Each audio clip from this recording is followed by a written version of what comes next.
Shoman TV kwoli webali kubeera nga otufollowinga n'okubeera nga ate otufisirizangawo akadde bwe tuteekayo video n'obeera nga ogiwa obudde okugiraba.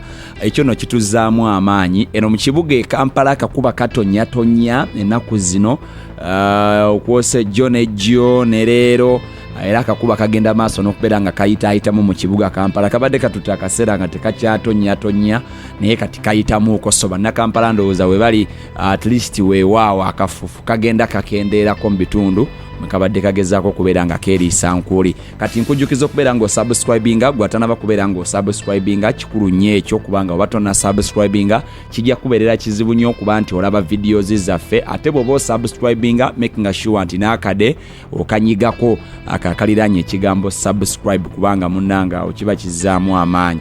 Naffe gye tuli eno tetulina ttabu eddoboozi lya Shiwaman Segawa, era nga olunaku lwaliro twagala kutunuulira mpozi oluyimba lwa Vinka olupya oluyitibwa Love Panic. Luno oluyimba lwakoleddwa ne Simpan Production, era ngono ne Sim y'omu ku abo baproducer abaludde nga bakola ennyimba ez'akabi ennyo, ate era y'omu ku abo baproducer abaludde nga bakola ennyimba za Vinka. Vinka ali mu Swangz Avenue era nga yatadde oluyimba olupya lwe bayita Love Panic. Oba tonnalulabako genda ku YouTube lunoonye kuba luyita Love Panic lulungi, lwawandiikiddwa mwana muwala ayitibwa Azawi. Azawi y'omu ku bayimbi abaliko singa si kirwadde kino ekya ssenyiga omukambwe. Azawi ndowooza yalibadde kati mu miliyoni nga 2.5 ayagala okubeera nga akuyimbira ku mukolo gwo oba ku kivulu kyo, yalibadde kati ayingidde miliyoni nga 2.5. Vinka yayise ku mukutu gwe guli ogwa Instagram n'ategeeza n'agamba nti kakati munnange bwe muba temunnaba kufuna hiti yange eno munnange oteekwa okubanga oli wala nnyo, ate mpozi n'ensinga bwetambula. Kayimba kalungi gwatanaba kubeera nga okafuna, walibadde otwala chance eno n'obeera nga ate munnange okafuna. Vinka kayimba kano yakayimbye bulungi nnyo nga kawandiikiddwa Azawi, then ate Anesim Pan Production n'abeera nga ate ye yakoze ku kigambo kino ekya audio. Naye abaffe Vinka abadde ate ennyimba mabegakaawo nga zigaana okubeera nga ziyitawo, kubanga yate oluyimba olwali very beautiful ne video ngeri too beautiful oluyitibwa Red Card. Olumanyi oluyimba olwakengekaawo myedda, oluyimba olwo mulumanyi baluyita Red Card lulungi, naye lwagaana okubeera nga luyita mabegakaawo. Abadde ate ennyimba eziwerako, yate oluyimba lw'omwaka ne lugaana okubeera nga lukwata, so hopefully tusaba oba tumusabira luno lubeere ng'oboolyawo Katonda alublessinga, kubanga ate banne bayimba nabo mu Swangz Avenue, okuli Azawi, okuli Wininwaji, ate bo bali fire burning, kubanga Azawi ye already kati zire ennyimba ze bbiri zonna zakwata bulungi. Queen Amino, Rough It, Repeat It zonna zibadde zikola bulungi, naye ate yebambi mukazi wattu Vinka nga yebambi struggling kyokka ate ne Wininwaji nalyo ddyo libadde likyagenda maaso n'okubeera nga ate munange litiisatiisa abayimbi abakyala mu ggwanga, nga oluyimba lwakola lukwatayo, yakola bwogana n'akwatayo, ate mpozi n'abeera nga ate oluyimba olulala singweyo gye bayita Jangu nayo neekwata. Kati yate oluyimba mabegakaawo lwe bayita Kwata Essimu lwe yayimbye ne Free Boy, kati essaawa zino lwe luyimba oluli ku mimwa gy'abantu e Kampala. Ate yagambye nti ku birthday ye ng'ennaku z'omwezi 20 Julayi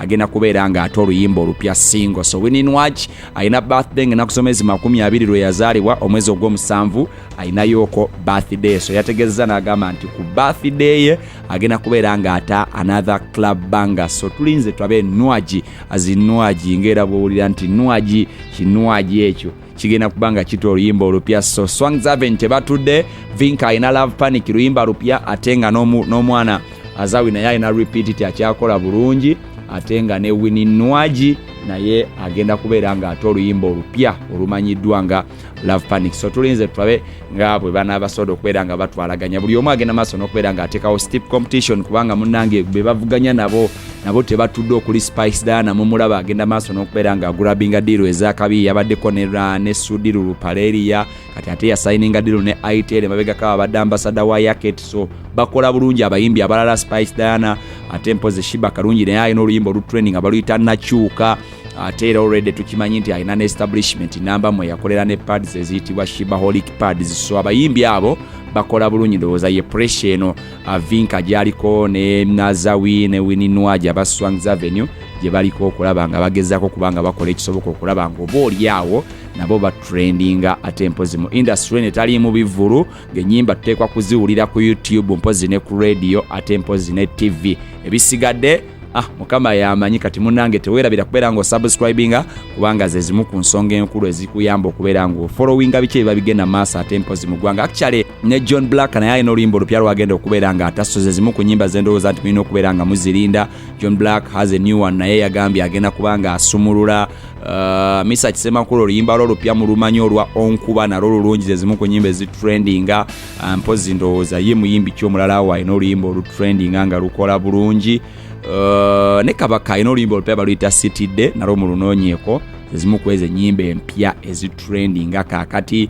Mpozi ne bano abaana ba Kentan Floss aba Voltage Music balina kolabo gye bagenda okubeera nga bata ne Big Size Bebe Cool nalwo oluyimba olwo nategeddeko baluyita Calm Dance lulungi nalwo lugenda kuba nga lufuluma essaawa yonna. So nga ate era ne B2C Soldiers nabo tebakola bubi balina oluyimba olutrendinga baluyita Mundaawo kati nalwo mu lunoonyeeko. Waliwo n'olulala olwa Nina Rose baluyita Kyoyoyo. Zimu ku nnyimba ezitrendinga essaawa zino Kampala ndowooza era zeezo Mundaawo, B2C, Kyoyoyo, Nina Rose, mpozi ne onkuba Misa Kisemakula, Freeboy kwata essimu.